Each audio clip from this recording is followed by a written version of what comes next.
ପୁଣି ଥରେ ଅନୁଭବଙ୍କ ନାଁରେ ବର୍ଷା ଆଣିଲେ ସାଂଘାତିକ ଅଭିଯୋଗ। ହଁ ଆଜ୍ଞା, ନୂଆ ବର୍ଷରେ ଅନେକ ଲୋକ ଅନେକ କଥା ଉପହାର ଦେଉଥିବା ତ ଆପଣ ନିଶ୍ଚିତ ଦେଖିଥିବେ। ସେମିତି ଅନେକ ଲୋକ ଅନେକ କଥା ଉପହାର ନେଉଥିବା ତ ଆପଣ ନିଶ୍ଚିତ ଶୁଣିଥିବେ। କିନ୍ତୁ ଅନୁଭବ ମହାନ୍ତିକୁ ଏମିତି ଏକ ଉପହାର ନୂଆ ବର୍ଷରେ ମିଳିଛି ଯାହାକୁ ଆପଣ ଶୁଣିଲେ ଆଶ୍ଚର୍ଯ୍ୟ ହୋଇଯିବେ।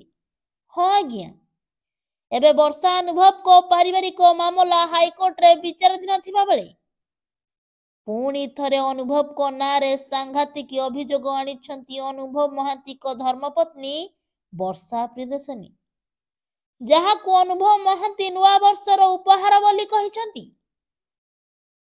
ଏମିତି ନ୍ୟୁଜ୍ ପାଇବା ପାଇଁ ଚାହୁଁଥିଲେ ସବସ୍କ୍ରାଇବ୍ କରନ୍ତୁ RJ ନ୍ୟୁଜ୍।